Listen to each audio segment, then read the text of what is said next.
పేరు బంగ్లాదేశ్ గొడవల నుంచి హిందువులు పారిపోతున్నారు.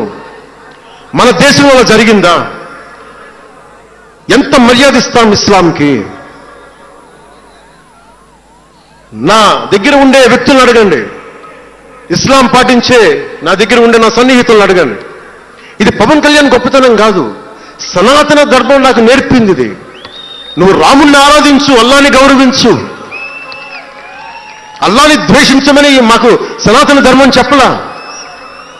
ఇది చెప్పాలి, అర్థం చేసుకోవాలి. ఈ సూడో సెక్యులరిస్టులు, కుహార సెక్యులర్ వాదులు, నేను ఒకసారి వైజాగ్లో 19లో ఒక సీనియర్ నాయకుల్ని అడిగాను. నేనేమడిగానంటే secularism, what is the true meaning of secularism అని. అలా మాట వచ్చి నేనేమడిగానంటే, మీరు ఒక హిందువు తప్పు చేస్తే ఖండించండి, ఒక ముస్లిం పట్ల ద్రోహం చేస్తే ఖండించండి, శిక్షించండి.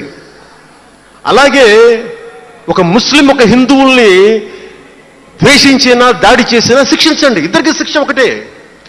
అలా కాకుండా వీళ్ళనంటే ఓట్లు పోతాయి, వీళ్ళంటే ఓట్లు పోవని ఓట్ల రాజకీయం చేస్తేనే కదా ఈ రోజున ఇంత హైందవం భగవాన్ ఎందుకు ఉందంటే దీనివల్లే, బికాజ్ ఆఫ్ సూడో సెక్యులరిస్.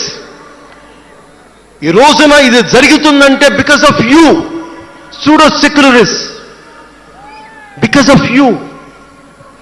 మీరే కనుక secularism, if you are applied in the true spirit,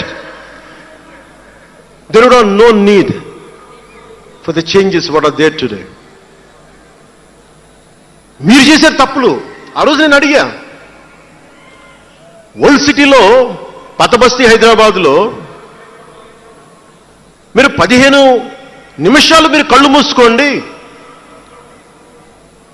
పోలీసుల్ని, మేము హిందువులకి ఏంటో చూపిస్తామంటే నువ్వు ఎవరిని ఉద్దేశించి మాట్లాడుతున్నావు? హిందూ అంటే దాంట్లో పవన్ కళ్యాణ్ కూడా ఉన్నాడు. పొద్దున్న లేస్తే నేను హనీఫ్, అబ్దుల్, మొత్తం రహీం వాళ్ళతోనే ఉంటాను నేను. కానీ నేను వాళ్ళతో ఉన్నాను కదా అని చెప్పి నాకు బాధ రాదని మీరు అనుకోకండి, తప్పది.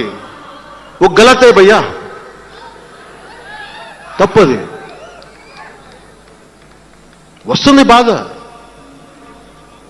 నేను ఎవరిని నిందించట్లా. తిరుపతి కల్తీ లడ్డు చేస్తే నేను ముస్లింలను నిందించలా, క్రిస్టియన్లను నిందించలా. నేను నిందించింది దోషుల్ని పట్టుకోమని. చివరికి ఏం తేలారు? వాళ్ళందరూ హిందువులే కదా. నేను మాట్లాడుతుంది ఇది. This is secularism. If there is true secularism అని నాయకులందరికీ చెప్తున్నాను, మీ అందరికీ చెప్తున్నాను. True secularism should be applied in the true spirit, not for damn convenient vote bank politics. Don't do it. Janasena is not for it. ఒక తప్పుని తప్పుగానే చెప్తాం. అంటే నేను ఎందుకు చెప్తున్నాను మీకు మాట అంటే, నారాజు గాకుర మా అన్నయ్య నజీర్ అన్నయ్య, ముద్దుల కన్నయ్య, మన రోజు మనకుంది మన్నయ్య అన్నామంటే డ్యాన్సులు చేశారు మీ సరదా కోసం. 1 minute డప్పులతో దీంతో డ్యాన్సులు చేశారు మీ సరదా కోసం. కానీ నా కోసం ఆ లిరిక్ రాసుకున్నా. దేనికి రాశాను? గుజరాత్లో ఆ మారణ హోమం జరిగితే దానికి చాలా మంది ముస్లింలు చనిపోతే బాధతోటి నా హృదయం స్పందించి మాస్టర్జీ అనే ఒక ప్రజా కవి చేత నేను రాయించాను ఆ పాట.